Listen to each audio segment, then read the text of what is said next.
we will be discussing what are ideal solutions. तो बेटे सबसे पहले मेरे साथ पढ़िएगा कि आइडियल सॉल्यूशंस क्या होती हैं। आइडियल सॉल्यूशंस, देखो बेटे जब आप आइडियल सॉल्यूशन की बात करते हो, ideal solutions are the solutions which obey Rod's law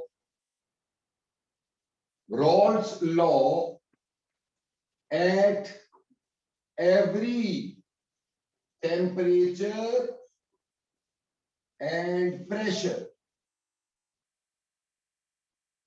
कोई भी ऐसी सॉल्यूशन जो राउल्स लॉ को ओबे करती है हर टेम्परेचर प्रेशर पे, solutions which obey Raoult's law at every temperature and pressure, they are called as to be ideal solutions। जैसे कि हमें पता था कि राउल्ट्स लॉ हमें कहता है कि अगर मैं टोटल वेपर प्रेशर किसी भी सॉल्यूशन का लेता हूं, टोटल वेपर प्रेशर किसी भी सॉल्यूशन का लेता हूं, वो PA degree XA plus PB degree XB के बराबर होता है। यानी अकॉर्डिंग टू दिस जो टोटल वेपर प्रेशर सॉल्यूशन का है वो बेटे सॉल्वेंट का पार्शियल प्रेशर और सॉल्यूट के पार्शियल प्रेशर के सम के बराबर होता है। ठीक, यानी PA डिग्री क्या होता है? प्योर का वेपर प्रेशर, प्योर A का वेपर प्रेशर, और XA क्या होता है? Mole fraction. PB डिग्री क्या होता है? प्योर B का वेपर प्रेशर, और XB क्या होता है? Mole fraction of B।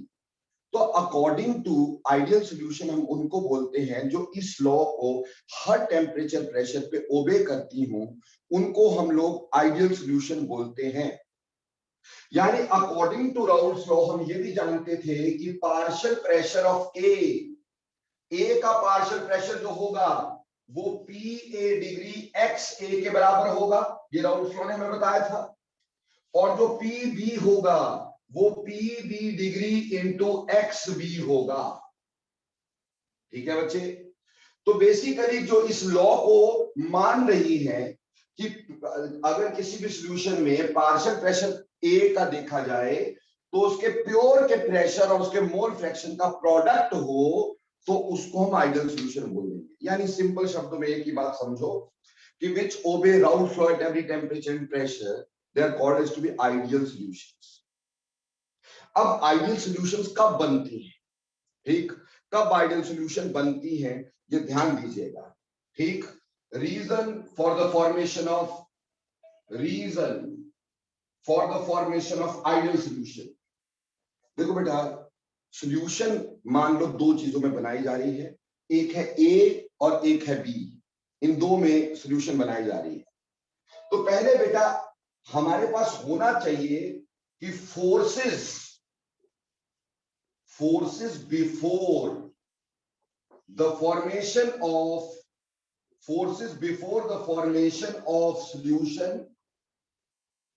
should be equal to forces after the formation of solution, यानी हम ये बोल लें कि हमारे पास क्या हो, जितनी फोर्स सॉल्यूशन बनने से पहले थी, सॉल्यूशन बनने के बाद भी लगभग अगर फोर्सेस उतनी ही रहे जितनी फोर्सेस सॉल्यूशन बनने से पहले थी, सॉल्यूशन बनने के बाद भी अगर फोर्सेस लगभग उतनी रहे, ठीक है जी, तो हम बोलेंगे कि सॉल्यूशन आइडियल है। मतलब क्या है? मतलब यह है, मान लो शुरुआत में हमारे पास A था और A की आपस में कुछ फोर्स रही होगी। ठीक, A एक कंपोनेंट है, A और A की आपस में कोई फोर्स रही होगी।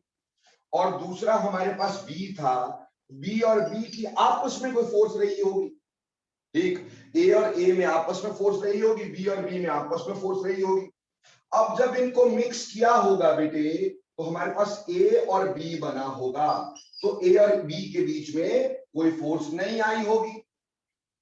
अगर ये जो फोर्सेस हैं और ये जो फोर्सेस हैं इनकी बॉन्ड एनर्जी लगभग सेम हो, यानी उनकी स्ट्रेंथ सेम हो, यानी जो स्ट्रेंथ स्ट्रेंथ ऑफ ए से A and B to B is approximately equal to strength of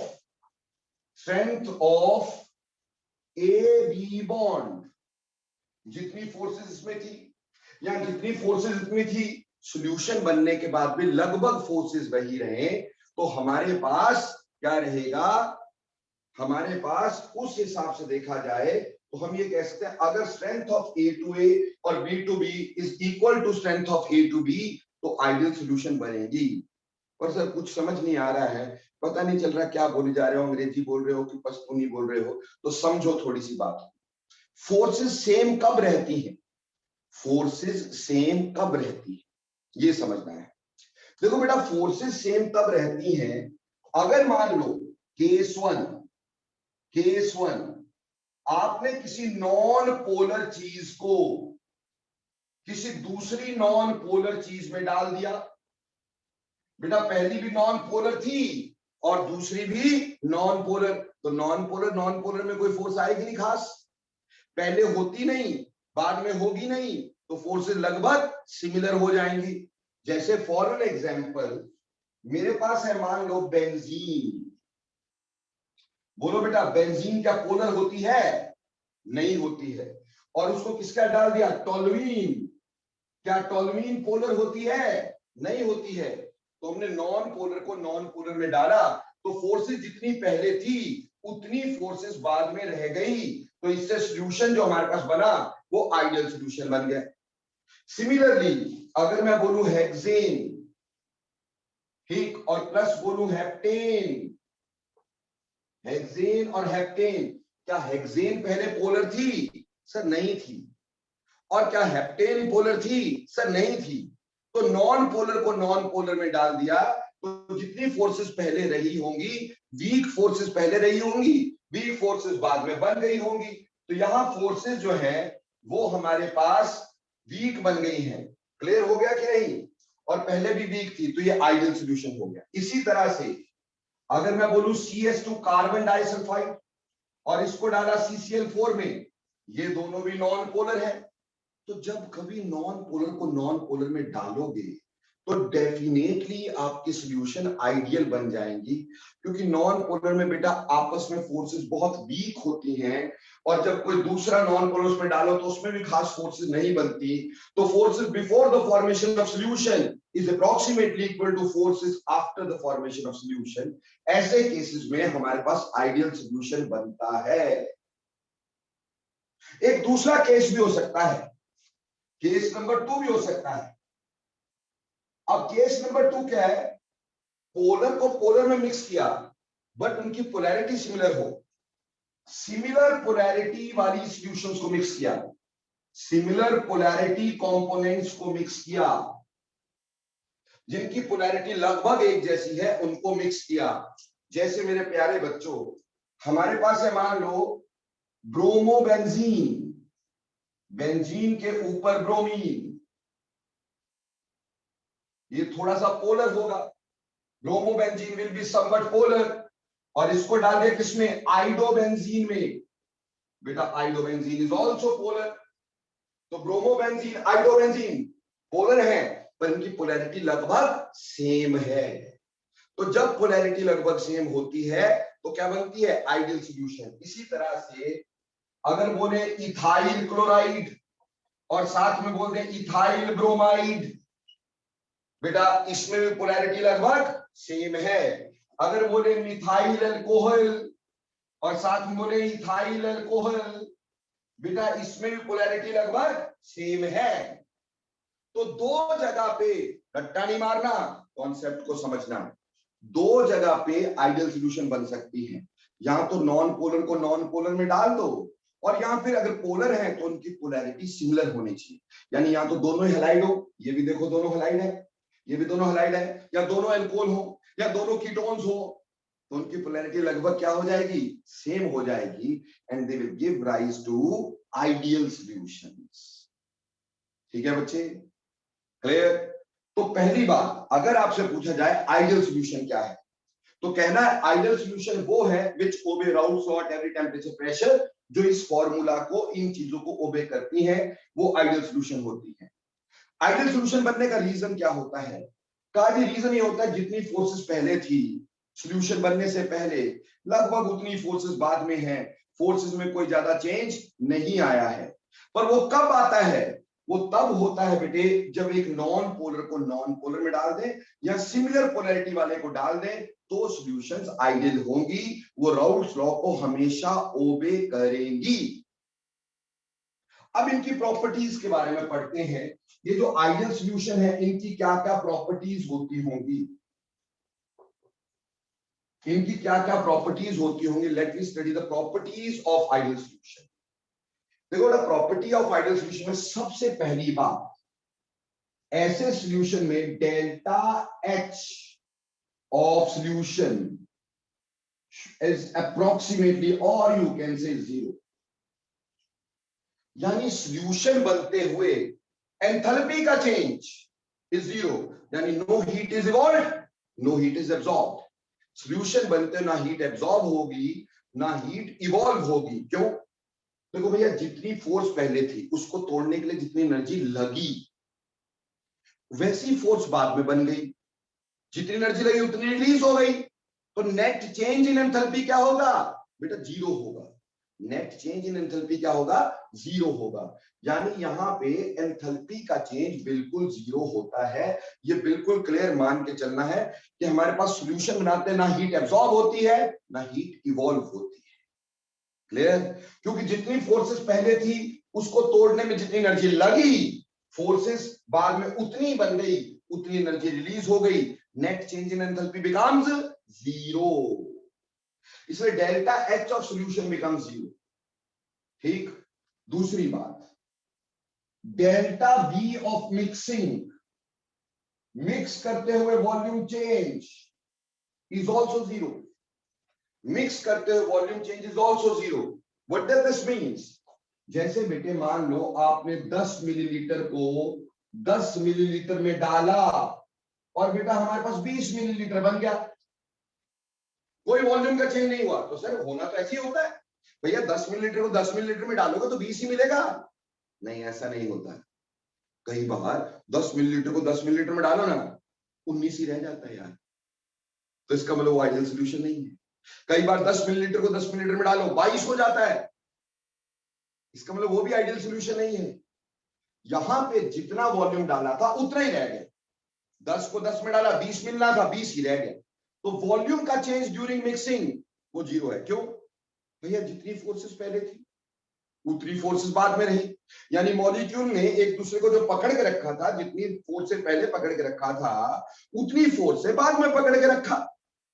तो जब फोर्सेस चेंज नहीं हुई तो उनके बीच का डिस्टेंस उतना ही रहा, उनके बीच का डिस्टेंस उतना ही रहा, मतलब वॉल्यूम चेंज नहीं होगा। तो कहने का मतलब delta V of mixing is also zero और डेल्टा एच ऑफ मिक्सिंग या सॉल्यूशन इज आल्सो जीरो। पर एक खास बात हमेशा ध्यान रखने का वो ये कि डेल्टा एस ऑफ सॉल्यूशन या मिक्सिंग बेटे ये हमेशा ग्रेटर देन जीरो होती है। बेटा सॉल्यूशन कभी भी बने, सॉल्यूशन कभी भी बने, किसी भी समय बने, सॉल्यूशन जब भी बनेगी बेटा उस समय डेल्टा एस ऑफ सॉल्यूशन हमेशा क्या होगा बेटा? Delta S of solution is always greater than zero. Entropy हमेशा बढ़ेगी बेटा, सॉल्यूशन बनेगी तो एंट्रोपी बढ़ेगी ना। देखो पहले ए अपनी जगह था, बी अपनी जगह था, अब जब मिक्स किया तो ए बी इधर उधर बिखर गए सारी जगह, तो डिसऑर्डर बढ़ा ना, एंट्रोपी बढ़ी ना। तो एंट्रोपी कोई भी सॉल्यूशन होगा, चाहे वो आइडियल हो चाहे वो नॉन आइडियल हो, वो हमेशा बढ़ेगी, ग्रेटर देन जीरो होगी। और ये क्वेश्चन कंपटीशन में हजारों बार पूछ लिया गया है कि which of the following is not zero during the formation of an ideal solution. तो बेटा it is delta S of solution can never B zero. दूसरी बात, इसका सॉल्यूशन जो बनना है वो एक स्पॉन्टेनियस प्रोसेस है। देखो बेटा सॉल्यूशन तभी बनता है अगर आपस में अट्रैक्शन। भाई तेल और पानी का मिक्सचर बना सकते हो क्या? बोलो तेल और पानी का सॉल्यूशन बना सकते हो? हम नहीं बना सकते। तो बेटा सॉल्यूशन तभी बनता है जब फोर्सेस ऑफ अट्रैक्शन हो। फोर्सेस ऑफ अट्रैक्शन हो, मतलब आसानी से अपने आप बन सकता हो।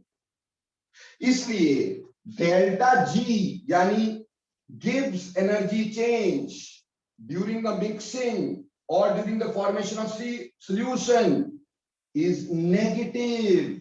याद करना लेस देन जीरो, क्योंकि प्लस वन में पढ़ा था हमने, क्या पढ़ा था सर? बेटा प्लस वन में हमने ये पढ़ा था कि कोई भी स्पॉन्टेनियस रिएक्शन के लिए डेल्टा जी नेगेटिव होना चाहिए। तो ये रिएक्शन अपने आप हो रहा है, आपने दो चीजों को डाला, भैया आपने इथाइल अल्कोहल को मिथाइल अल्कोहल में डाला, तो क्या उसमें चमचा हिलाओगे या उसको फूंक के मारोगे मिक्स हो जा मिक्स हो जा मिक्स हो जा? नहीं ना, अपने आप हो जाएगा, आपको कुछ करना नहीं होगा, तो अपने आप स्पॉन्टेनियस है। तो स्पॉन्टेनियस है तो उसका डेल्टा जी कैसा रहेगा? नेगेटिव रहेगा। तो देखो बेटे, ये जो आगे बता रहा हूं ये क्वेश्चन बड़ी बार आया, लेकिन इसको सॉल्व करना आता नहीं। बोला थर्मोडायनेमिक पैरामीटर्स का ग्राफ कैसा होगा? थर्मोडायनेमिक पैरामीटर्स का ग्राफ कैसा होगा? थर्मोडायनेमिक पैरामीटर्स का ग्राफ कैसा होगा? देखो बेटे ध्यान देना इधर। मान लो ये लाइन एक जीरो लाइनर है, यानी यहां पे जीरो शो हो रहा है, यहां पे डेल्टा एच कैसा है? जीरो। तो ये लाइन हमें बताएगी क्या? डेल्टा एच ऑफ मिक्सिंग और delta H of solution for ideal solution. उसकी लाइन ऐसे जीरो होगी, बिल्कुल जीरो लाइन है, एंट्रोपी बढ़ रही है, तो ऑब्वियसली अगर ऊपर को जाएंगे तो ये टी डेल्टा एस होगा,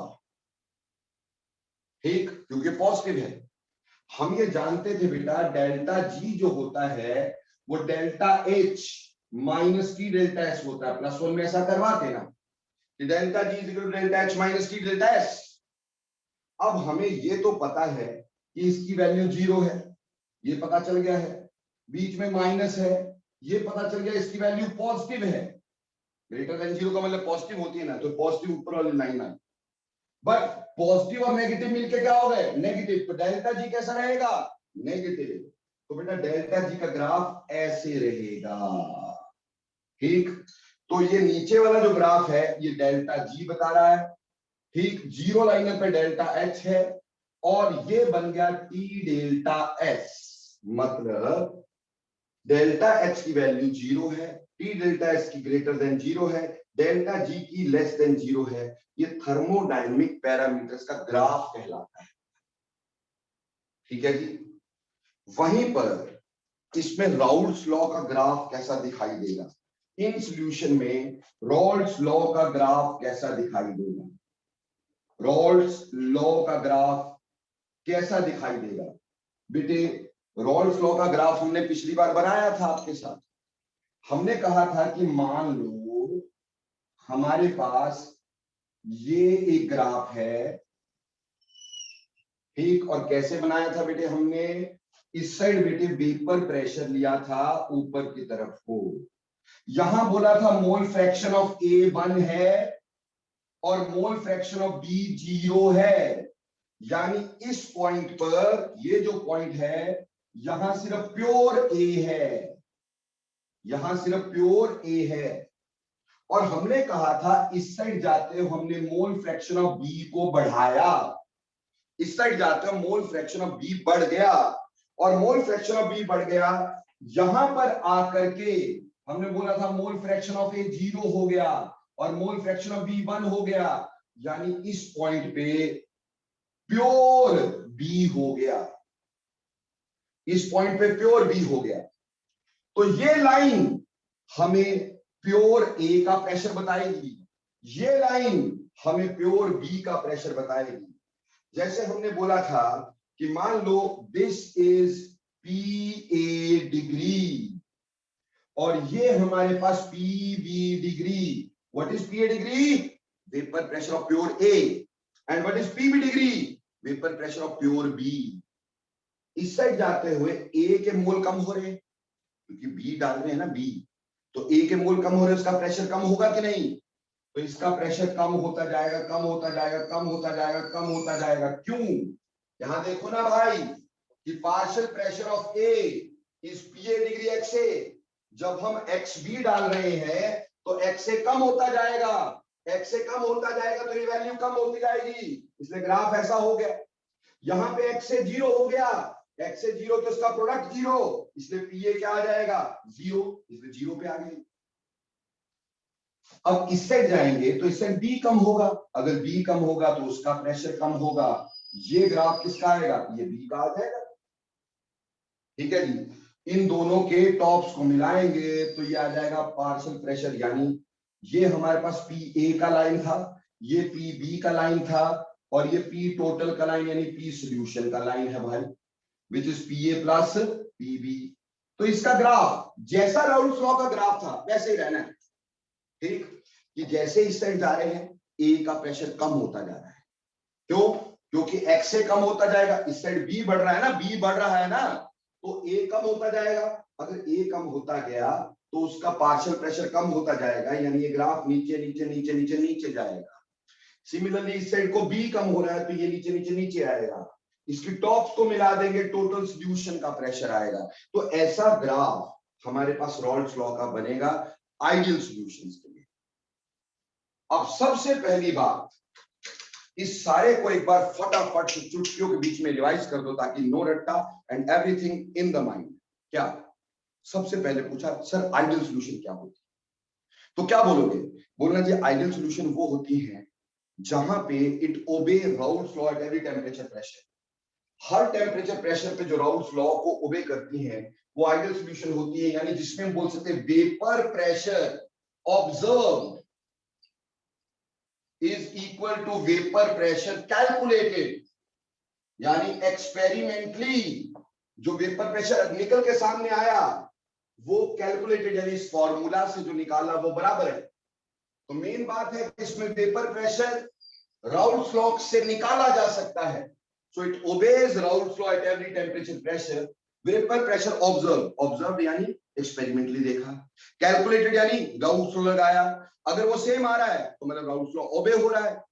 तो पहली बात आइडियल सॉल्यूशन उसको बोलते हैं which obey Raoult's law at every temperature and pressure, which obey this expression, जिसका वेपर प्रेशर ऑब्जर्व इस वेपर प्रेशर कैलकुलेटेड के बराबर होता है, उसमें ये दोनों लॉ लगते हैं, वो बेटा हमारा राउल्स लॉ होता है। राउल्स लॉ वो हमारा आइडियल सॉल्यूशन होता है।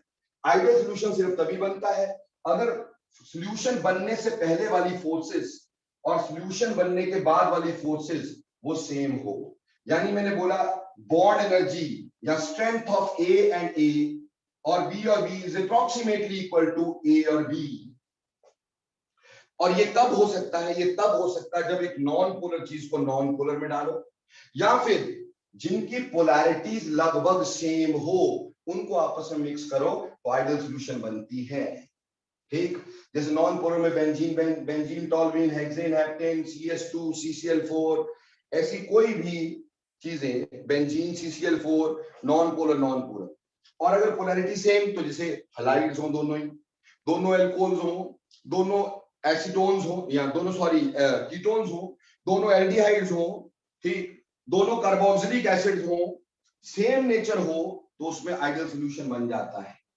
ठीक, आइडियल सॉल्यूशन में क्योंकि फोर्सेस जितनी पहले उतनी बाद में है, इसलिए फोर्स तोड़ने में जितनी एनर्जी लगी उतनी फोर्स बनने में रिलीज हो गई, डेल्टा एच ऑफ सॉल्यूशन 0 हो गया। मिक्सिंग पर डेल्टा V यानी वॉल्यूम चेंज भी नहीं होगा, वॉल्यूम चेंज भी 0 रहेगा। हाँ, एंट्रोपी हमेशा सॉल्यूशन बनते हुए बढ़ती है और फ्री एनर्जी हमेशा कम होती है, क्योंकि ये हमेशा स्पॉन्टेनियस रिएक्शन होते हैं। थर्मोडायनामिक पैरामीटर का ग्राफ ऐसा आ गया, क्योंकि डेल्टा H 0 है तो 0 लाइन पर, टी डेल्टा H ऊपर है पॉजिटिव है तो ऊपर, डेल्टा G नीचे। और राउल्स लॉ का ग्राफ इसका ऐसा आ गया। अभी आगे चलने से पहले झटापट सारे बच्चे लिख दो समझ में आया कि नहीं, यस और नो। और ये दो हाथ खड़े हैं, इनसे मैं पूछता हूं, पहले बाकियों से पूछ लूं, और खास करके जो नए 3 बच्चे, तीनों का आंसर मेरे को जरूर चाहिए, यस और नो। यक्ष, दक्ष, तुषार, मानव, अनीश, अक्षत, रैना, लक्षित, आर्यन, ओके। बेटा दीक्षा आपका आंसर नहीं आया मेरे पास, आ गया दीक्षा, यस ठीक है बेटा। अभिषेक आपका आंसर नहीं आया बेटा, अभिषेक लगा भी रहे होंगे कि नहीं पता, हाँ लगा रहे। अभिषेक आपको समझ में आया बेटा कि नहीं? Yes sir. जिनका हाथ खड़ा है वो मेरे से पूछे क्या क्वेश्चन है। Yes Navdeep, you want to ask something, ask. Sir ये जो थर्मोडायनामिक्स वाले ग्राफ है इसमें ये कर्व क्यों आ रहा है? कर्व क्यों आ रहा है मतलब? सर ये आपने कर्व बनाया ना टी डेल्टा एस। ये तो सिर्फ ये बताया जा रहा है जब सॉल्यूशन बनाना शुरू किया तो इसका एंट्रोपी बढ़ता चला जाएगा, बढ़ता चला जाएगा। बट एक टाइम ऐसा हो जाता है ना जब ये आइडियलिटी के कर्व को हम बोलते हैं, जीरो लाइनर से ऊपर पॉजिटिव वैल्यू, इससे नीचे, it is not actually a graph, it is just a representation. Clear? Yes sir. Yes. Second हाथ खड़ा किसी का, बोले बेटा क्वेश्चन पूछे जल्दी, क्विकली। सर मुझे पूछना है सर कि हमने सर स्टार्टिंग में बोलो बोलो। Yes sir, sir am I audible? हाँ यू आर ऑडिबल बेटे। सर मैं पूछ रहा हूँ सर कि हमने स्टार्टिंग में पढ़ा था गैस इन लिक्विड्स में, जब आपने पढ़ाया था सर, तो डेल्टा एस जो होता है सर रिएक्शन का, वो सर लेस देन जीरो होता है, क्योंकि जो गैसेस हैं वो लिक्विफाई होती हैं और लिक्विड्स बनती हैं, फिर उनसे उनका एंट्रोपी चेंज नेगेटिव होता है। और सर हमने फिर जब नॉन वोलेटाइल सॉल्यूट किया था सर, तो उसमें हमने गैसेस एंड लिक्विड्स को भी शामिल किया था। नॉन वॉलेटाइल बेटा जो उड़ नहीं सकता, क्या वो कभी सॉरी गैस हो सकता है? वोलेटाइल सर, सर वोलेटाइल वाले में। वॉलेटाइल में हमने किया है, लेकिन बेटे हम यहाँ पे लिक्विड एंड, देखो राउल्स लॉ दो तरह के सॉल्यूशन में बताया बेटा मैंने, ध्यान दो। Liquid and liquid, solid and liquid. क्या मैंने गैस वाले सॉल्यूशन में बताया था बेटा? Okay sir. गैस वाले सॉल्यूशन के हेनरी लॉ लगाया था ना हमने, है यस ना? सर। और ये भी बोला था कि Raoult's law is a special case of Henry law, बोलो बोला था। Yes sir. तो वो इसलिए पढ़ाया जाता है कि गैसियस सॉल्यूशन के अंदर हेनरी लॉ लगता है, लिक्विड या सॉलिड वाली सॉल्यूशन के अंदर रॉल्स लॉ लगता है। अभी क्लियर मेरे पुत्र? Yes sir. Yes. Any other question quickly, जल्दी पूछे, शाबाश। यस नवदीप। सर हो गया मेरा। ओके। अब एक बात समझना, इधर ध्यान देना, पूरा बहुत इंपॉर्टेंट बात बता रहा हूं, ये बहुत इंपॉर्टेंट है। देखो बेटा, हमने बोला जितनी फोर्सेस पहले थी लगभग उतनी फोर्सेस बाद में रही। यानी ए ने ना बी को पकड़ा खास, ना बी ने ए को खास पकड़ा। जैसे पहले ए ने ए को पकड़ के रखा था या बी ने बी को पकड़ के रखा था, उतनी फोर्सेस बनती चली। कोई नई फोर्सेस या तो स्ट्रांग नहीं हुई और या वीक नहीं हुई, वैसी फोर्सेस रही। तो अगर ये अपने 100 डिग्री पर बॉयल होता हो, मान लो ए हमारा जो प्योर था वो 100 डिग्री पे बॉयल होता हो, और ये मान लो 70 डिग्री पे बॉयल होता हो, तो क्योंकि इसमें फोर्सेस में फर्क आया ही नहीं, तो ये अपने अपने टेम्परेचर पे बॉयल हो जाएंगे। सो दीज सॉल्यूशंस, हम इसमें बोल सकते हैं, in these solutions components, in these solutions components boils on their own temperatures। यानी मतलब यहां पे ये ए जो होगा सॉल्यूशन बनने के बाद भी 100 डिग्री पे बॉयल होगा, और बी जो होगा वो सॉल्यूशन बनने के बाद भी 70 डिग्री पे बॉयल होगा। क्यों? क्योंकि कोई नई तरह की फोर्सेस आई नहीं यार, इसलिए अपने अपने बॉइलिंग पॉइंट पे बॉयल होंगे। So the solution can be distilled easily. these solutions can be distilled easily। In solution को हम इजीली डिस्टिल कर सकते हैं, डिस्टिल्ड इजीली। डिस्टिल समझते हैं ना? डिस्टिलेशन कैसे करते हैं? हीट करेंगे भाई, जिसका बॉइलिंग पॉइंट पहले आएगा उड़ जाएगा, जिसका बॉइलिंग पॉइंट कम होगा रह जाएगा, डिस्टिलेशन हो गई। So these solutions can be distilled easily, hence are called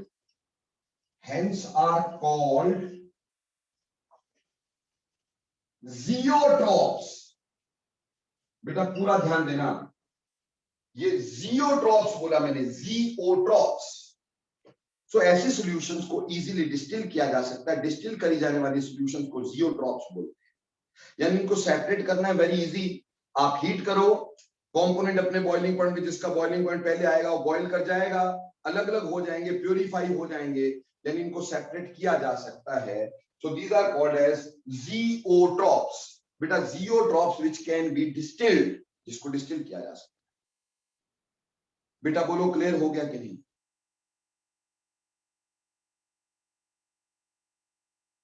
अब इसमें एक बात मुझे लास्टली बता दो, मान लो मैंने ऐसा एक सॉल्यूशन बनाया था, अब ये तुमसे पूछना है,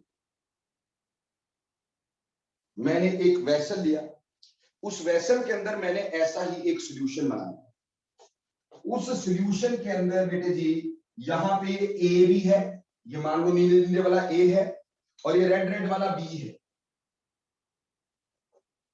ठीक? तो ऑटोमेटिकली यहां पे हमारे पास नीले वाला भी उड़ेगा, तो यहां प्रेशर इसका भी होगा ए का, और वहीं पे ये रेड वाला भी उड़ेगा, दोनों ही वॉलेटाइल है, तो बेटा यहां प्रेशर होगा बी का, यहां प्रेशर होगा बी का, तो यहां सॉल्यूशन के ऊपर ए का प्रेशर भी होगा और बी का प्रेशर भी होगा। अगर मैं तुमसे बोलूं कि सॉल्यूशन में ए इज मोर वॉलेटाइल, क्या बोलूं? ए इज मोर वॉलेटाइल, तो एक बात बताओ यहां प्रेशर किसका ज्यादा होगा? जल्दी बोलो। ऑब्वियसली जो ज्यादा वॉलेटाइल होगा वो ज्यादा उड़ेगा, जो ज्यादा उड़ेगा उसके वेपर ज्यादा बनेंगे, जिसके वेपर ज्यादा बनेंगे उसका वेपर प्रेशर यहां ज्यादा होगा।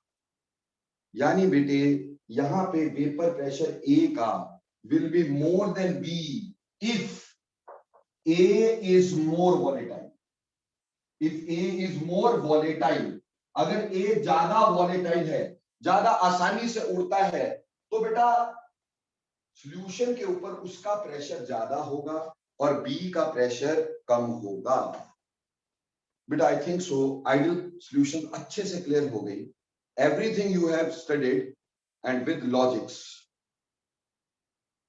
पर दुनिया में कोई भी चीज आइडियल होती नहीं बेटा, तो अब हम पढ़ेंगे डिविएशन फ्रॉम आइडियल बिहेवियर। क्या पढ़ेंगे? Deviation from ideal behaviour. See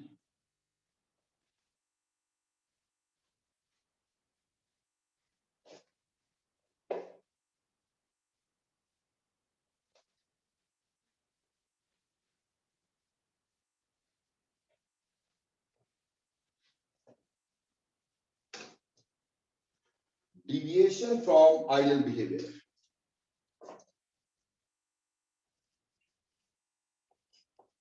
Deviation from ideal behavior.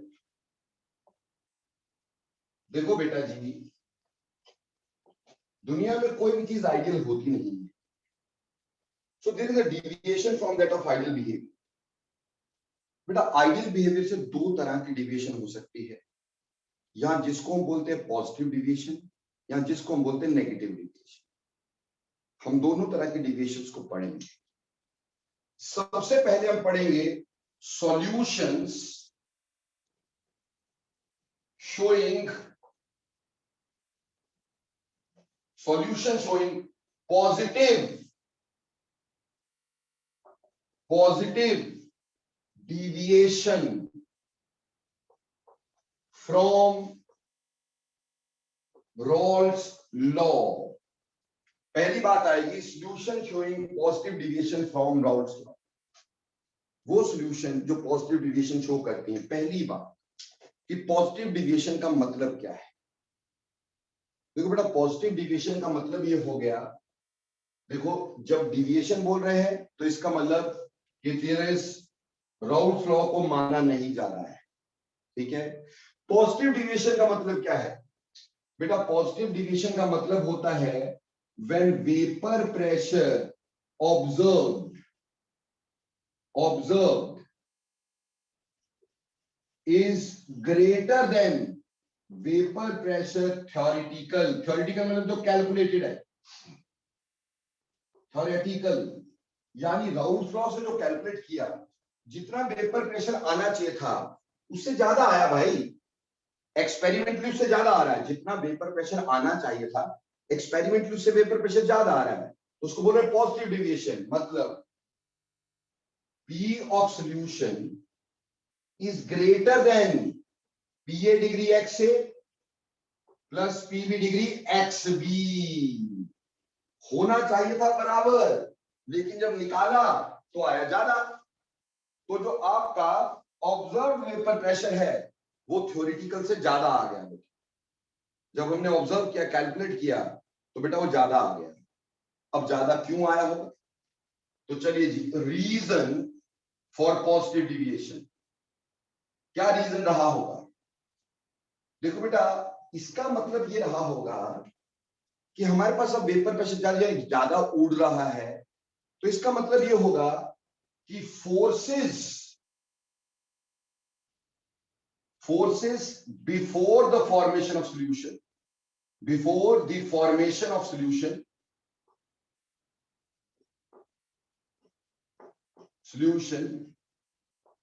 is more than forces after the formation of solution. After the formation of solution,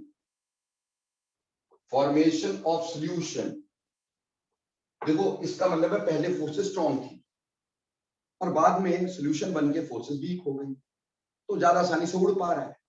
मतलब ये हो गया कि इसमें जो हमारे पास शुरुआत में A से A की फोर्सेस रही होंगी या B से B की फोर्सेस जो रही होंगी, मान लो वो हमारे पास स्ट्रॉन्ग फोर्सेस थी, वो स्ट्रॉन्ग फोर्सेस थी, ठीक है जी। A से A की या B से B की फोर्सेस आपस में स्ट्रॉन्ग थी, पर जब इसको हमने A और B में डाला, आपस में मिक्स किया, तो फोर्स जो बनी वो वीक फोर्स हो गई।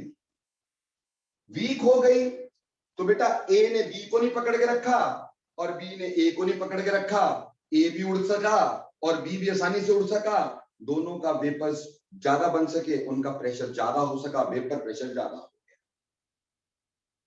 मतलब ये हो गया यहां पर कि forces before the formation of solution ज्यादा थी और सॉल्यूशन बनने का कम हो गई, तभी वो ज्यादा आसानी से उड़ रहा है, तभी पॉजिटिव डिविएशन आ रही है। अब ये कब हो सकता है बेटा? ये कब हो सकता है? देखो बेटा, ये तब हो सकता है, नंबर 1 केस 1, ये तब हो सकता है अगर आप एक पोलर चीज को नॉन पोलर में डाल दो। क्या? एक पोलर को, a polar thing is added to non polar, ठीक, polar is added to non polar. अगर एक पोलर चीज को किसी नॉन पोलर में डाल दिया तो बेटा पोलर में आपस में अट्रैक्शन रही होंगी, नॉन पोलर में उसके साथ अट्रैक्शन है नहीं। तो बेटा जब पोलर को नॉन पोलर में डाला, जैसे कि पोलर हो गया क्लोरोफॉर्म CHCl3 और नॉन पोलर हो गया CCl4, कार्बन टेट्राक्लोराइड, ठीक है जी। तो यहां पे हमारे पास कैसी बन गई? पोलर को नॉन पोलर में डाल दिया तो बेटा हमारी सॉल्यूशन कैसी बन गई? वीक फोर्सेस वाली बन गई। इसी तरह से हमारे पास पोलर मान लो था ये CHCl3, ये क्लोरोफॉर्म ही है, और साथ में आपने लिया CH2। किसी पोलर को नॉन पोलर में डालोगे, देखो बेटा पोलर में आपस में अट्रैक्शन होती है, नॉन पोलर में आपस में अपनी अट्रैक्शन होती है, पर नॉन पोलर पोलर की खास अट्रैक्शन नहीं होती है ना बेटा। और या फिर केस 2 पॉजिटिव डिविएशन का केस 2 ये हो सकता है कि अगर आपके पास हाइड्रोजन बॉन्डिंग टूट जाए या उसका एक्सटेंट कम हो जाए, यानी extent of hydrogen bond decreases, extent of hydrogen bond decreases. अब सर इसका क्या मतलब हुआ? ध्यान दीजिएगा, इधर बहुत इजी है समझने में। मान लो मेरे पास है इथाइल एल्कोहल, ये इथाइल अल्कोहल है, ये दूसरा इथाइल अल्कोहल मॉलिक्यूल बना दिया, ये मैंने तीसरा इथाइल अल्कोहल मॉलिक्यूल बना दिया। अब बेटा देखो, इसमें और इसमें, इस O और H में आपस में क्या होगा? हाइड्रोजन बॉन्ड होगा, ठीक। इस O और H में आपस में कौन सा बॉन्ड आ जाएगा? Hydrogen bond. तो यहां हाइड्रोजन बॉन्ड था, इसी तरह से यहां हाइड्रोजन बॉन्ड था, तो आपस में काफी सारे हाइड्रोजन बॉन्ड थे बेटा जी। आपस में काफी सारे हाइड्रोजन बॉन्ड थे, पर इसमें मैंने डाल दिया साइक्लोहेक्सेन। क्या डाल दिया? साइक्लोहेक्सेन। लो जी, अब साइक्लोहेक्सेन बीच में आ गया, हाइड्रोजन बॉन्ड टूट गए, साइक्लोहेक्सेन बीच में आ गया, हाइड्रोजन बॉन्ड कम हो गए, टूट गए। तो यानी जब हमने इथाइल अल्कोहल को C2H5OH को साइक्लोहेक्सेन में डाला या बेंजीन में डाला, तो हुआ क्या? हुआ ये कि पहले वाले हाइड्रोजन बॉन्ड टूट गए, अब हाइड्रोजन बॉन्ड स्ट्रॉन्ग फोर्स थी, टूट के कम हो गई, खत्म हो गई। तो भैया ये आसानी से उड़ेंगे, दोनों आसानी से उड़ेंगे, वेपर प्रेशर ज्यादा हो जाएगा। समझे? इसी तरह से अगर मान लो आपने वाटर लिया, ध्यान देना इधर, आपको पता होना चाहिए कि वाटर जो होता है ना, वाटर 4-4 हाइड्रोजन बॉन्ड बनाता है। वाटर आपस में 4-4 हाइड्रोजन बॉन्ड बना सकता है। कैसे? ये वाटर था, तो वाटर यहां से हाइड्रोजन बॉन्ड बना सकता है, देखो इस हाइड्रोजन के थ्रू, इस हाइड्रोजन के थ्रू। ऑक्सीजन के ऊपर 2 लोन पेयर होते हैं, यहां से और यहां से। So water can form 4 hydrogen bond. और +1 में ये पढ़ा भी होगा तुमने, मेरे से पढ़ा ही है कि हर वाटर मॉलिक्यूल 4-4 हाइड्रोजन बॉन्ड बना के ओपन केस टाइप स्ट्रक्चर बनाता है ना बेटा? पढ़ा है ना? अब इसी वाटर को आपने इथाइल अल्कोहल में डाल दिया। अब इथाइल अल्कोहल जो है उसके साथ जब वाटर हमने जोड़ा, ये लो जी HOH और ये इथाइल अल्कोहल, सो सी, अब क्या हुआ? अब ऐसा हुआ कि यहां पे सिर्फ एक बॉन्ड यहां बन गया, एक बॉन्ड यहां बन गया, यानी water is participating in 2 hydrogen bonds. पहले बिफोर सॉल्यूशन बनने से पहले इसके 4 हाइड्रोजन बॉन्ड बनते थे, 4 हाइड्रोजन बॉन्ड्स, लेकिन सॉल्यूशन बनने का पार्टिसिपेटिंग इन 2 हाइड्रोजन बॉन्ड। तो बेटे extent of hydrogen bond decreases, extent of hydrogen bond decreases. तो ऐसे केस में हमारे पास, यानी अगर इथाइल अल्कोहल को वाटर में डालोगे, इथाइल अल्कोहल को वाटर में डालोगे, ठीक है जी, तो भी हमारे पास एक्सटेंट ऑफ हाइड्रोजन बॉन्ड कम होगा, जिससे हमारे पास पॉजिटिव डिविएशन होगी। तो कल को कभी भी देखना है कि किस सॉल्यूशन में पॉजिटिव डिविएशन होनी है, तो सबसे पहले देख लेना है जो 2 चीजें मिक्स कर रहे हैं उनमें से एक पोलर एक नॉन पोलर हुआ तो डेफिनेटली पॉजिटिव डिविएशन है। ये पहली बात हो गई। पर मान लो अगर दोनों के दोनों ही हमारे पास पोलर हो, तो आपने एक्सटेंट ऑफ हाइड्रोजन बॉन्ड देख लेना है। पहले अगर हाइड्रोजन बॉन्ड बन रहे हो और बाद में ना बन रहे हो, या पहले हाइड्रोजन बॉन्ड ज्यादा हो बाद में कम हो जाते हो, तो उसका मतलब पॉजिटिव डिविएशन होती है। तो उम्मीद करता हूं ये दोनों चीजें समझ में आई होंगी कि पॉजिटिव डिविएशन कब होती है। ठीक, अब आ जाओ आगे, प्रॉपर्टीज ऑफ पॉजिटिव डिविएशन। ऐसे सॉल्यूशन की प्रॉपर्टीज, पॉजिटिव डिविएशन वाली सॉल्यूशंस की प्रॉपर्टीज। ठीक, देखो बेटा, इन प्रॉपर्टीज में सबसे पहली property, delta H of mixing is greater than 0, यानी पॉजिटिव। ठीक, और पॉजिटिव क्यों बेटा? देखो भाई, जो फोर्स तोड़नी थी वो स्ट्रॉन्ग थी, उसके लिए एनर्जी एब्जॉर्ब ज्यादा है, और जो फोर्स बनी वो वीक बनी, एनर्जी रिलीज कम है। एनर्जी एब्जॉर्ब ज्यादा है, एनर्जी रिलीज कम है, तो नेट में एनर्जी क्या हो गई? Absorb. Delta H of mixing कैसा हो गया? पॉजिटिव। क्लियर? और वहीं पर delta V of mixing, delta V of mixing that will also be greater than 0, मतलब ये भी पॉजिटिव।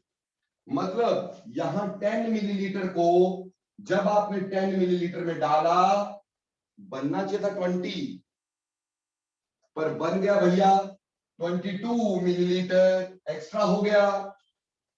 हाँ जी, ऐसा क्यों हुआ सर? देखो पहले फोर्स स्ट्रॉन्ग थी, मॉलिक्यूल ने एक दूसरे को पकड़ के रखा था, मॉलिक्यूल पास पास थे। सॉल्यूशन बनने का फोर्सेस वीक हो गई, मॉलिक्यूल दूर चले गए, अगर मॉलिक्यूल दूर चले गए तो वॉल्यूम बढ़ेगा ना, इसलिए इसका वॉल्यूम बढ़ेगा। Delta V of mixing is positive, यानी मजे की बात पॉजिटिव डेविएशन के लिए सब कुछ पॉजिटिव।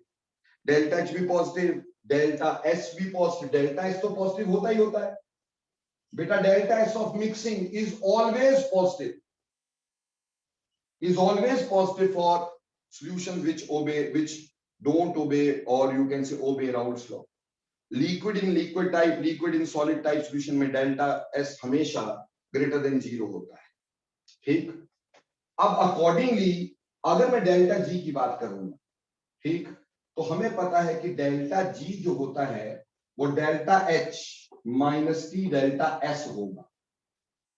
प्लीज इधर ध्यान देंगे, हमें ये पता है कि यहां पे ये वैल्यू पॉजिटिव है, बीच में नेगेटिव है, और ये वैल्यू भी पॉजिटिव है, तो अगले वाली पॉजिटिव, नेगेटिव पॉजिटिव नेगेटिव। तो बेटा ये सॉल्यूशन तभी स्पॉन्टेनियसली बन सकती है अगर T delta S is greater, है ना भाई, क्योंकि delta G must be negative. तो solution can only be form, solution can only be formed ठीक when T delta S is greater than delta H। ठीक है जी, यहां हम पहले ये बोल रहे हैं कि इसमें एंथैल्पी चेंज ग्रेटर देन 0, यानी ये एंडोथर्मिक सॉल्युबिलिटी है। कैसी है? एंडोथर्मिक। सो यहां पे हम ये बोल सकते थे कि temperature of solution increases, rather endothermic na decreases during the formation of solution, during the formation of solution। बेटे सॉल्यूशन बनाते हुए यहां टेम्परेचर कम होगा। क्यों कम होगा? क्योंकि हीट एब्जॉर्ब हो रही है भाई, heat delta H is positive, heat absorb हो रही है। हीट एब्जॉर्ब हो रही है तो ऑब्वियस सी बात है कि अगर हीट हमारे पास एब्जॉर्ब हुई तो बाहर से तो हम दे नहीं रहे, तो ये अपनी हीट एब्जॉर्ब करेगा। उससे क्या होगा? सॉल्यूशन ठंडा होगा। तो आपको कई बार ऐसा क्वेश्चन आ जाएगा कि दो चीजों को मिक्स किया, वो सॉल्यूशन ठंडा होना शुरू हो गया, तो बताओ किस तरह की डिविएशन? बोलना जी पॉजिटिव डिविएशन हो रही है। क्यों? क्योंकि रिएक्शन इज एंडोथर्मिक, और एंडोथर्मिक सॉल्युबिलिटी, ऐसे केस में solubility is directly proportional to temperature। Temperature बढ़ाओगे सॉल्युबिलिटी बढ़ जाएगी ऐसे केस में, हमें मालूम। क्यों? उससे टी डेल्टा एच बढ़ेगा, टी डेल्टा एच बढ़ा तो नेगेटिव वैल्यू बढ़ेगी, डेल्टा जी ज्यादा नेगेटिव हो जाएगा, रिएक्शन स्पॉन्टेनियस हो जाएगा। दोबारा समझ लो, देखो बेटे ये तो पॉजिटिव है, ये रिएक्शन तभी स्पॉन्टेनियस हो सकता है जब ये वैल्यू बड़ी हो। क्यों? हमें डेल्टा जी नेगेटिव चाहिए होता है। ये बड़ी कब होगी? जब टेम्परेचर ज्यादा होगा। तो टेम्परेचर बढ़ाने से सॉल्युबिलिटी यहां बढ़ जाया करती है, टेम्परेचर बढ़ाने से यहां सॉल्युबिलिटी बढ़ जाया करती है। सो थर्मोडायनामिक पैरामीटर्स के ग्राफ देखो जल्दी, थर्मोडायनामिक पैरामीटर्स के ग्राफ। ठीक, देखो बेटा ऑब्वियसली यहां पे ये जीरो लाइनर है, पर अब की बार जीरो तो कुछ है ही नहीं। हमारे पास डेल्टा एच कैसा है? पॉजिटिव। ये डेल्टा एच का ग्राफ आ गया, डेल्टा एच ऑफ मिक्सिंग का ग्राफ आ गया, सॉल्यूशन का ग्राफ आ गया, क्योंकि वो पॉजिटिव है। यस है ना? अभी लेता हूं क्वेश्चन बेटा, और वहीं पे टी डेल्टा एच की वैल्यू से बड़ी होनी चाहिए, तभी रिएक्शन स्पॉन्टेनियस होगा। तो याद रखना टी डेल्टा एच का ग्राफ ऊपर होना चाहिए, और डेल्टा एच, अब देखो यहां समझ में आ गया, ये पॉजिटिव है, ये नेगेटिव, और इसकी वैल्यू ज्यादा है, तो डेल्टा जी कैसा रहेगा? नेगेटिव। तो बेटा डेल्टा जी का ग्राफ तो यही रहेगा, डेल्टा जी ऑफ मिक्सिंग का ग्राफ तो यही रहेगा, नेगेटिव। देखो हमें पता है कि reaction is spontaneous only if T delta S is greater than delta H, तभी डेल्टा G नेगेटिव होगा।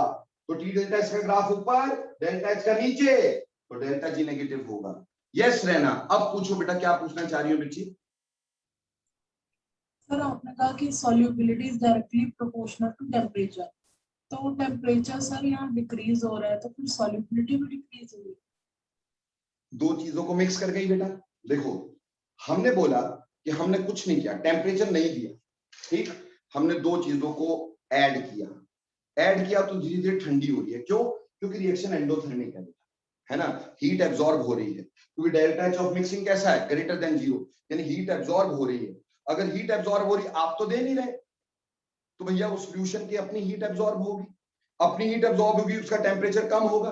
जैसे अश्विनी सर जो है उसको 10 दिन खाना ना दो तो क्या होगा, ये जो देख रहे हैं ना, है ना, ये सारा ये कम होना शुरू हो जाएगा। मैं अपनी एनर्जी यूज करना शुरू कर दूंगा जो स्टोर्ड एनर्जी है ना भाई, और काफी स्टोर है, ठीक। उसी तरह से जब हम दो चीजों को मिक्स कर रहे हैं बेटा, हम बाहर से एनर्जी नहीं दे रहे, तो ये अपनी एनर्जी यूज कर रही, इसलिए टेम्परेचर कम होता जाएगा। पर हम अब सॉल्युबिलिटी बढ़ाना चाह रहे हैं, तो ऐसे केस में बेटा +1 में भी हमने पढ़ा है कि endothermic reaction are spontaneous at high temperature. Moreover T delta S बड़ा होना चाहिए, तो टेम्परेचर बढ़ाएंगे तो डेल्टा जी नेगेटिव होता जाएगा, चीज और ज्यादा डिसॉल्व होती जाएगी, क्योंकि एंडोथर्मिक है तो हीट देते जाओ वो डिसॉल्व होती जाएगी। समझ में आई? अगर आपने हीट ना दी तो फिर कहां से आए वो हीट, वो अपनी हीट यूज करेगा, इसलिए उसका टेम्परेचर फॉल करेगा। पर अगर आप हीट दे रहे हैं तो बेटा उसको यूज करके वो सॉल्युबल होता चला जाएगा। बोलो रहना, क्लियर हो गए दोनों point? Yes sir. Okay, thank you. ये मेरे को अच्छा लगता है कि अगर बच्चा क्वेश्चन पूछे तो मजा आता है यार, ठीक। सो थर्मोडायनेमिक पैरामीटर्स आपको समझ में आ गए। अब लास्टली रॉल्स लॉ का ग्राफ, इसमें ग्राफ रॉल्स लॉ का कैसा होगा, ग्राफ ऑफ रॉल्स लॉ। देखो जी, हमारे पास जो ग्राफ रॉल्स लॉ का बनना चाहिए था, एक्सपेक्टेड ग्राफ इसका कैसा होगा रॉल्स लॉ का, जैसा पहले था, जो कि होता है यहां पे XA is equal to 1, XB is equal to 0, यहां XB बढ़ रहा है, यहां XA is equal to 0, XB is equal to 1। और हमने ये पढ़ा था ये ग्राफ ऐसा होना चाहिए, यहां से ये नीचे, यहां से ये नीचे, ठीक,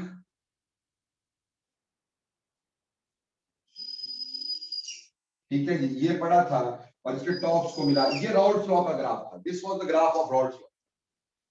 बट इसमें डेविएशन कैसी है, इसमें डेविएशन है पॉजिटिव। पॉजिटिव का मतलब ये है, पॉजिटिव का मतलब ये है कि हम वेपर प्रेशर बढ़ेगा, तो कहने का मतलब ये बढ़ेगा, ये बढ़ेगा और ये बढ़ेगा। तो आप ये देख रहे हैं कि यहां पे क्या हो रहा है, ये लाल वाला ग्राफ जो होगा वो एग्जैक्ट ग्राफ रह जाएगा, जो ब्लू वाला था ना वो तो एक्सपेक्टेड था, पर हर जगह हमारा वेपर प्रेशर ज्यादा होगा, इसलिए गुब्बारे थोड़े फूले फूले से नजर आएंगे। कहने का मतलब ये रेड वाला ग्राफ एक्चुअल हो जाएगा, और ये जो ग्राफ है ये एक्सपेक्टेड ग्राफ, जो कि रॉल्स लॉ का होना चाहिए था, वो ऐसा होना चाहिए था, लेकिन हमें ऐसा नहीं दिखाई देगा, ठीक है जी, हमें ये रेड वाला ग्राफ दिखाई देगा। बोलो मेरे प्यारे बच्चों, बात समझ में आई, यस और नो? तो एक बार फटाफट से मैं आपको रिवाइज करवा के देता हूं, फिर आंसर देना, अभी नहीं, रुको। सबसे पहली बात, पॉजिटिव डिविएशन कब होती है?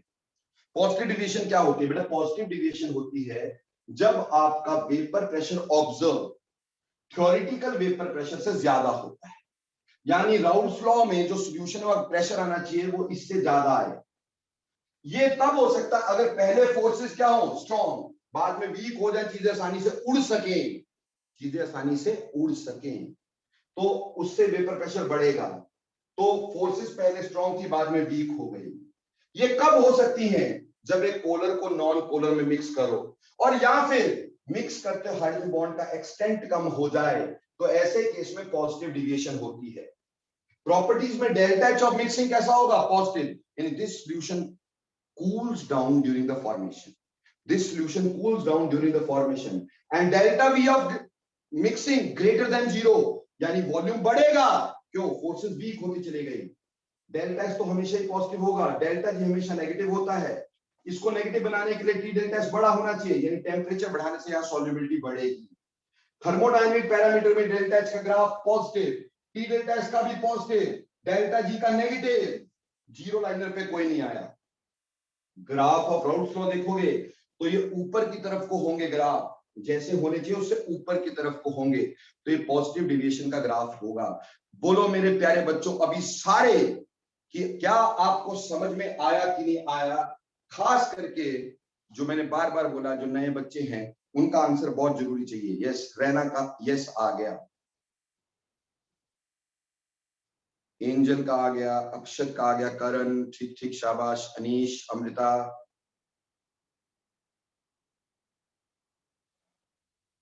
ओके ओके, मानव, अनुष्का, अखिलेश्वर। बेटा आर्यन, क्या आप हैं अभी कि चले गए? आर्यन, दीक्षा और Abhishek, are you people present? Network ही चला गया। आर्यन समझ में आ गया बेटा, दीक्षा समझ में आ गया, very good. And Abhishek quickly बेटे आंसर दो, अगर आ गया तो। नहीं आया तो नो बोलो। मेरे को लगता है अभिषेक जी का टूट गया होगा कनेक्शन। चलो एनी हाउ, ओके। आर्यन आपको तो समझ में आ गया ना बेटे? ठीक, अच्छे समझना है, ऐसे कोई बताएगा नहीं क्लास में। ओके, आगे चलो। अब यहां पर हम एक चीज और पढ़ते हैं, very important, very very very important, please इसका ध्यान देना। हालांकि मैं आगे भी पढ़ाऊंगा इसको, लेकिन ये चीज बहुत इंपॉर्टेंट है। देखो बेटा, इसमें क्या हो रहा है, what is going on in this? जब हम इन दोनों को मिक्स कर रहे हैं, जब हम इन दोनों को मिक्स कर रहे हैं, फोर्सेस वीक होती जा रही हैं। जब दो चीजों को मिक्स कर रहे हैं, फोर्सेस वीक होती जा रही हैं। तो बेटा जब मिक्स करते जाएंगे, फोर्सेस वीक होती जाएंगी, वीक होती जाएंगी, वीक होती जाएंगी। एक टाइम ऐसा आएगा व्हेन फोर्सेस बिकम वीकेस्ट, होगी ना? अब फोर्स वीक होती जा रही है, वीक होती जा रही है, वीक होती जा रही है, तो एक टाइम तो ऐसा आएगा when forces become weakest. And बेटा व्हेन फोर्सेस बिकम वीकेस्ट, तो ए बी को नहीं पकड़ के रखेगा, बी ए को नहीं पकड़ के रखेगा, क्योंकि फोर्स वीक हो गई भाई, वीकेस्ट हो गई। ना ए बी को पकड़ के रख रहा है, ना ए बी को पकड़ के रख रहा है, दोनों इंडिपेंडेंट हो गए, दोनों को कोई पकड़ के रखने वाला नहीं, दोनों इकट्ठे बॉयल हो जाएंगे। क्योंकि ना तो ए ने बी को पकड़ के रखना, ना बी को ए ने, और ना ही आपस में, क्योंकि फोर्सेस पहले के मुकाबले बहुत वीक हो गई और वीकेस्ट हो गई, तो दोनों एक दूसरे को पकड़ के नहीं रख रहे, दोनों इंडिपेंडेंट हो गए, तो दोनों इकट्ठे बॉयल कर जाएंगे। यानी अगर इकट्ठे बॉयल कर गए तो क्या उनको डिस्टिल किया जा सकेगा?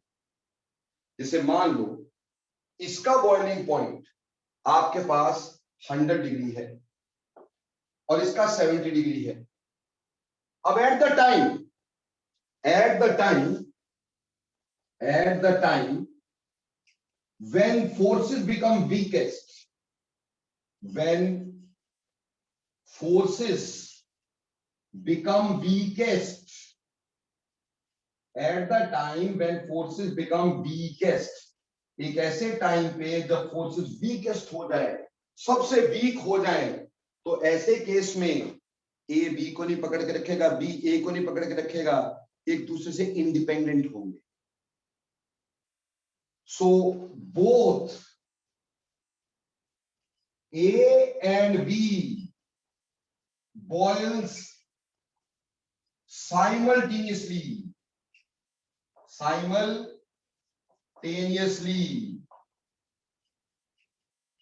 दोनों इकट्ठे बॉयल हो जाएंगे। So solution cannot be distilled. Then solution cannot be distilled, तो सॉल्यूशन को डिस्टिल नहीं किया जा सकता। These are called as azeotrophs. Very very very important. आपसे पूछेंगे एजियोट्रॉप क्या होते हैं, आप बोलोगे जी एजियोट्रॉप वो होते हैं which are constant boiling mixtures.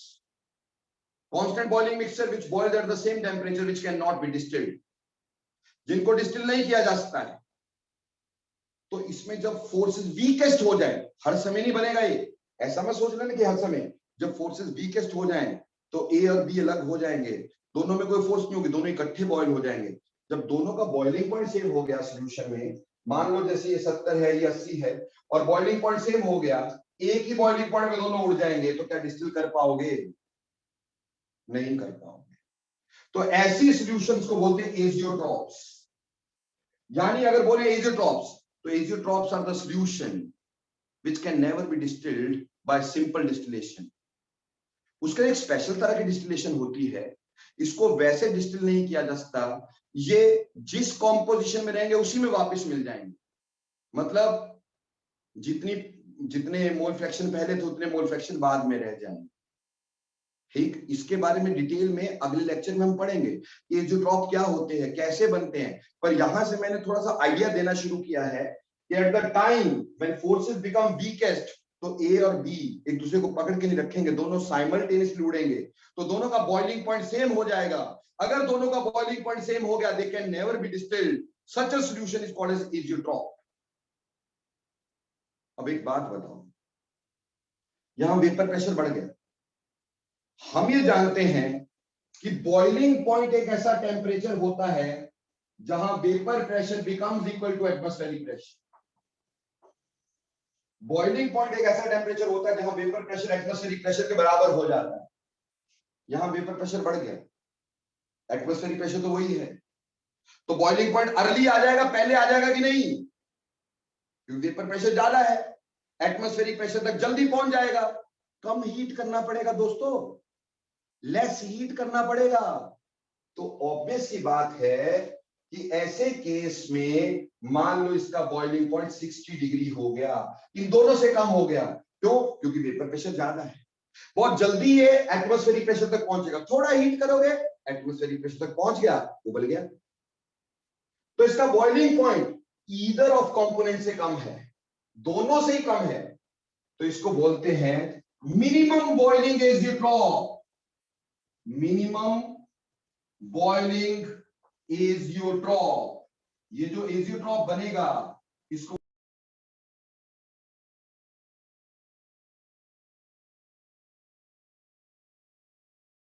दोनों कंपोनेंट से कम है, boiling point is less than either of component, either of component.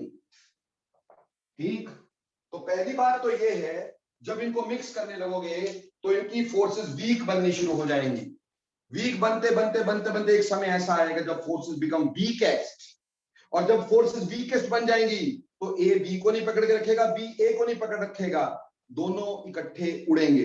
दोनों इकट्ठे उड़ेंगे तो उनका बॉइलिंग पॉइंट सेम हो जाएगा, और इसलिए उनको डिस्टिल नहीं किया जा सकता है, दे विल फॉर्म एजियोट्रॉप।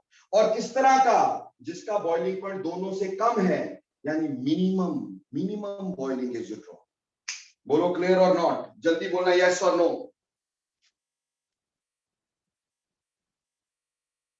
किसी को कोई क्वेश्चन पूछना है, हाथ खड़ा करें प्लीज, जल्दी।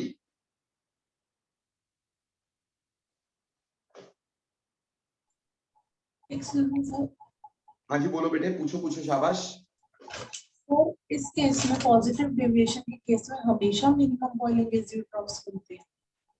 अगर हमारे पास पॉजिटिव डिविएशन हुई तो हमेशा मिनिमम बॉइलिंग एजियोट्रॉप बनेगा, बशर्ते जिस कंसंट्रेशन, देखो बेटा मतलब ये है कि ऐसा नहीं होता कि हर कंसंट्रेशन पे एजियोट्रॉप बनता, नहीं।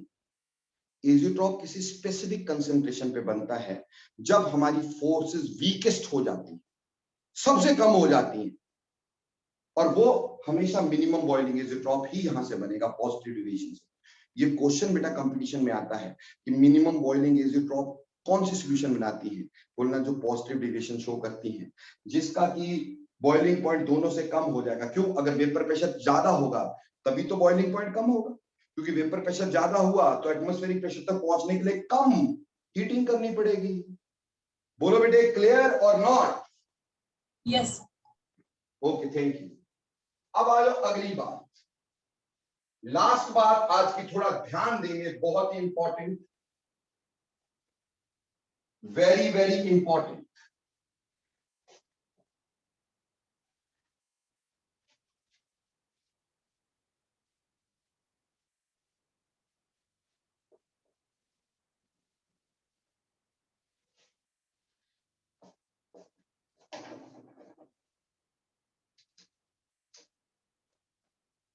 अब आएगा बेटा सॉल्यूशन शोइंग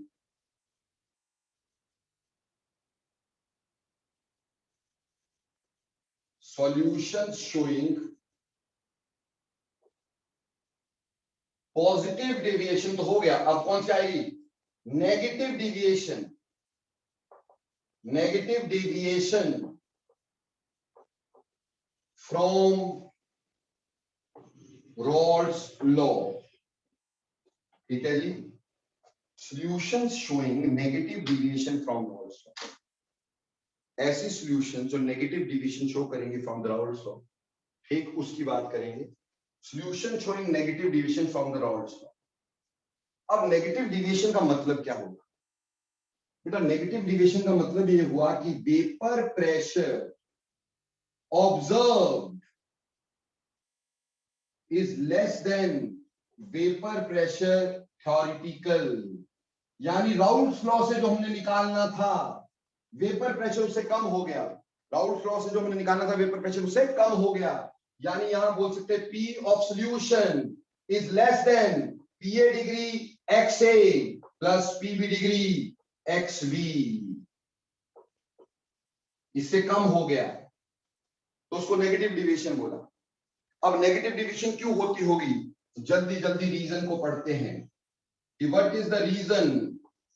देखो रीजन ये होता होगा कि भैया बाद की फोर्स स्ट्रांग बन जाती होंगी, चीजें नहीं उड़ती होंगी। यानी हम ये बोल सकते हैं forces before the formation of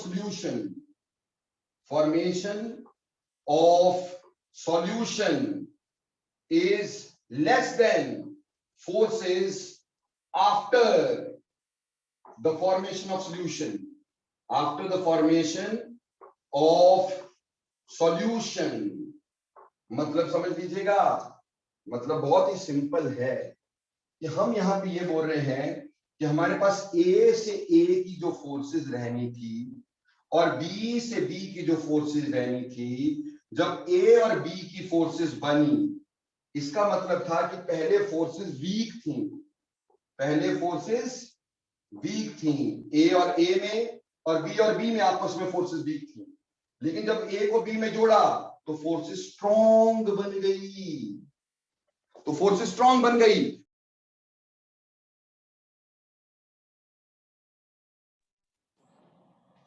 तो ऐसे B ने A को पकड़ लिया, A ने B को पकड़ लिया, तो ना A को उड़ने दिया ना B को उड़ने दिया। तो ऐसे केस में स्ट्रॉन्ग फोर्सेस हमारे पास बन गई है। क्लियर हो गई बात? यानी कि ये कब होगी? देखो केस नंबर 1,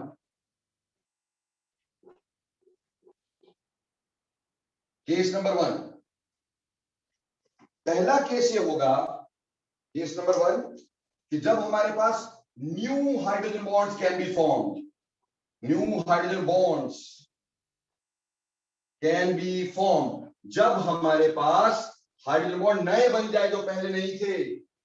जैसे फॉर एन एग्जांपल मेरे पास है acetone CH3 C double bond O CH3, this is acetone, और साथ में chloroform CH Cl Cl Cl। तो एक तो हो गया एसीटोन, ठीक, और दूसरा हो गया क्लोरोफॉर्म। अब आप देखो एसीटोन में कोई हाइड्रोजन बॉन्ड नहीं थे, लेकिन क्लोरीन अपनी तरफ इलेक्ट्रॉन खींच रहा है, ये अपनी तरफ खींच रहा है, ये अपनी तरफ खींच रहा है, तो बेटा जी यहाँ पे ये पॉजिटिव होगा और ऑप्शन तो पता ही आपको नेगेटिव, तो इसके बीच में जो फोर्स बना, ये नया हाइड्रोजन बॉन्ड बन गया। तो ऐसे एसीटोन और क्लोरोफॉर्म, बेटा ऐसे कभी भी नया हाइड्रोजन बॉन्ड बन जाए जो पहले ना हो। इसी तरह से आप एसीटोन और अल्कोहल की बात कर सकते हैं। Acetone plus ethyl alcohol C2H5OH, तो बेटा C2H5OH का एसीटोन के साथ बॉन्ड बन जाएगा। So that is again new hydrogen bonds are formed. तो दिस इज केस 1, जब नए तरह के हाइड्रोजन बॉन्ड बनते हैं। ये केस पहला हो गया। नाउ केस 2, केस 2 बेटा केस 2, जब कोई हाईली पोलराइजेबल इलेक्ट्रॉन क्लाउड किसी पॉजिटिव एटम के पास आए, क्या पोलराइजेबल पाई इलेक्ट्रॉन क्लाउड, ठीक, comes near a positive atom. For example, मान लो क्लोरोफॉर्म है, Cl और H, और साथ में बेंजीन। अब बेंजीन में पाई इलेक्ट्रॉन तो आपको पता है, और पाई इलेक्ट्रॉन जो होते हैं वो आसानी से पकड़े नहीं होते, लूजली हेल्ड होते हैं। जो डबल बॉन्ड के होते हैं हमेशा लूजली हेल्ड होते हैं। Pi block electrons are always loosely held. देखो क्लोरीन ने इस कार्बन से खींचा, इसने इस कार्बन से खींचा, इसने इस कार्बन से खींचा, तो तीनों क्लोरीन कार्बन से खींच रहे हैं। तो कार्बन किससे खींचेगा? कार्बन हाइड्रोजन से खींचेगा, हाइड्रोजन पॉजिटिव हो जाएगा। तो ये हाइड्रोजन इस बेंजीन रिंग के पाई इलेक्ट्रॉन क्लाउड को अपनी तरफ खींचेगा। ठीक है जी, तो ये हो गया chloroform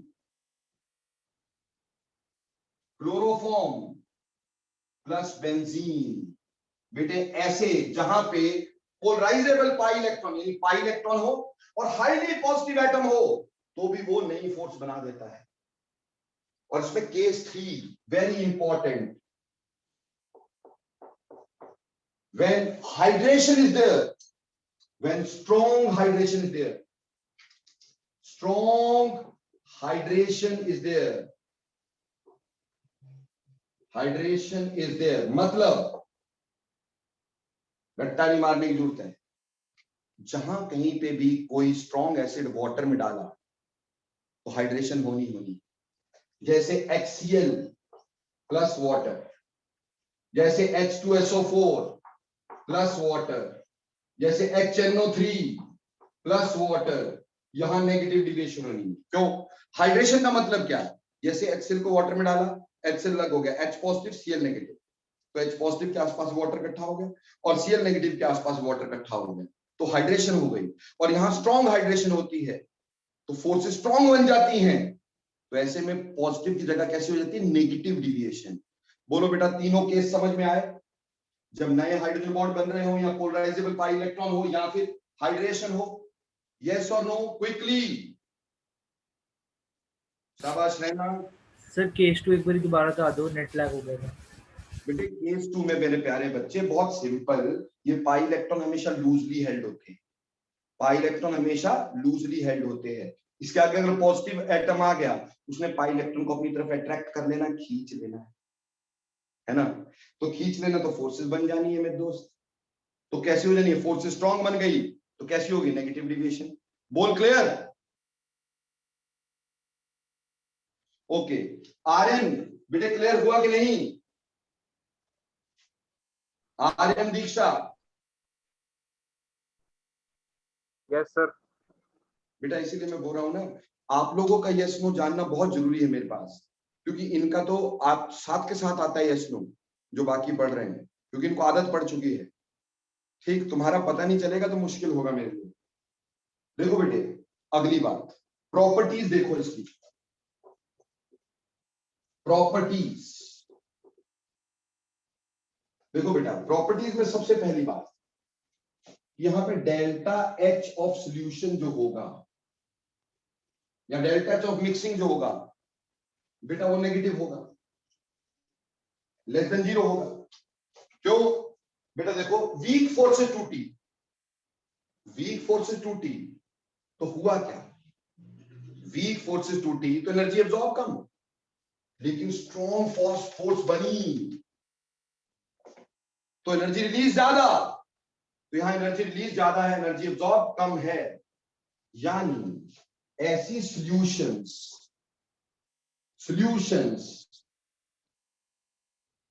gets warm on formation, बनाते समय ये सॉल्यूशन कैसे हो जाएंगी? वार्म होनी शुरू हो जाएंगी। क्यों? हीट रिलीज हो रही भाई। अब कहां जाएगी? सॉल्यूशन में ही जाएगी। सॉल्यूशन गर्म हो जाएगा। NaCl को पानी में डिसॉल्व करना, टच करना पहले के मुकाबले, पानी के मुकाबले थोड़ा सा गर्म फील होगा, ठीक। Delta H of solution is negative. Delta V of solution या mixing, delta V of mixing is also negative. यानी यहां पे 10 मिलीलीटर को 10 मिलीलीटर में डाल दोगे, मिलेगा 19 मिलीलीटर। धोखा हो जाएगा हमारे साथ, ठीक। 1 मिलीलीटर कम हो जाएगा। क्यों? पहले फोर्सेस थी वीक, मॉलिक्यूल थे दूर दूर, अब हो गए फोर्सेस स्ट्रॉन्ग तो मॉलिक्यूल आगे पास, वॉल्यूम कम हो गई। क्लियर बच्चे? अब देखो अगली बात, डेल्टा एस ऑफ मिक्सिंग, बेटा वो तो हमेशा ही पॉजिटिव रहना है, उसका तो मतलब ही नहीं है। ऐसे सॉल्यूशन में वो तो पॉजिटिव ही रहना है। और तीसरी बात, डेल्टा जी ऑफ मिक्सिंग वो हमेशा नेगेटिव रहना है, क्योंकि रिएक्शन तो स्पॉन्टेनियस होना चाहिए ना। तो देखो थर्मोडायनेमिक पैरामीटर का ग्राफ देखना, थर्मोडायनेमिक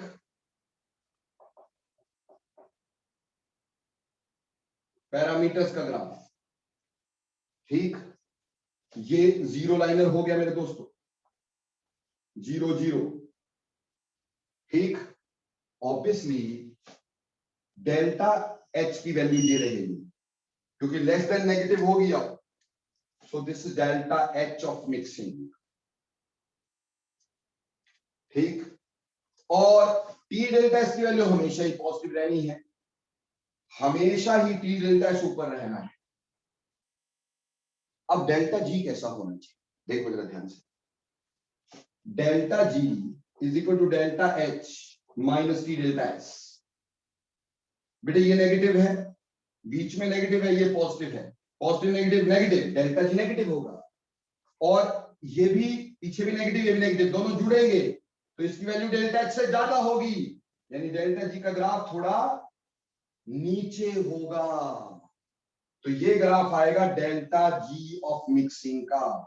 तो ये थर्मोडायनेमिक पैरामीटर्स के ग्राफ हो गए मेरे प्यारे बच्चों। बोलो समझ में आया कि नहीं आया?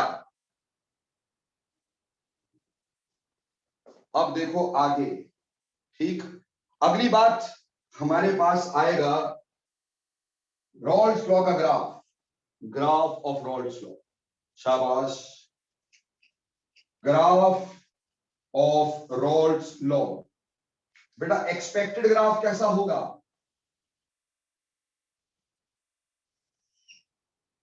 एक्सपेक्टेड ग्राफ, यहां पे vapour pressure upwards, XA is equal to 1, XB is equal to 0, यहां XA is equal to 0, XB is equal to 1। तो हमने ग्राफ बार बार पढ़ लिया। एक्चुअली ये ग्राफ ऐसे होना चाहिए, यूं यूं और यूं, लेकिन यहां नेगेटिव डिविएशन है, यानी यहां वेपर प्रेशर कम होगा तो ये कम की तरफ आएगा, नीचे की तरफ को आएगा, कम की तरफ को आएगा या नीचे की तरफ को आएगा, कम रहेगा यानी नीचे रहेगा। तो गुब्बारे नीचे की तरफ को आ जाएंगे। तो ये नीले वाला ग्राफ जो था ये एक्सपेक्टेड था, जिसको मैं डॉटेड कर रहा हूं, और रेड वाला ग्राफ जो है ये एक्चुअल ग्राफ हो गया हमारे पास।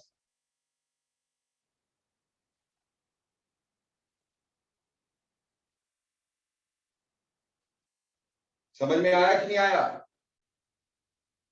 सो नेगेटिव डिविएशन हो गई इसमें बेटा। तो ऐसा ग्राफ नेगेटिव डिविएशन का, ठीक। अब बेटे ऑब्वियसली यहां वैसे तो डेल्टा जी हमारे पास कैसा है, नेगेटिव ही है, पर ऐसे हम टेम्परेचर बढ़ाओगे तो गड़बड़ हो जाएगी, हाइड्रेशन वाले बॉन्ड टूटेंगे या ये बॉन्ड टूट जाएंगे। अगर टेम्परेचर बढ़ाओगे तो जो बॉन्ड बन रहे हैं वो भी टूटेंगे। तो ऐसे केसेस में solubility is inversely proportional to temperature. ऐसे सॉल्यूशन में solubility is inversely proportional to temperature. हालांकि ये हमारे पास स्पॉन्टेनियस है, पर अब जब अपने आप मिक्स हो रहा है, अब फिर भी पंगे लिए जा रहे हैं, टेम्परेचर बढ़ा रहे हो, तो ये जो फोर्सेस बनी वो टूट जाएंगी भाई। तो यहां टेम्परेचर बढ़ाने का लास्ट और खास बात,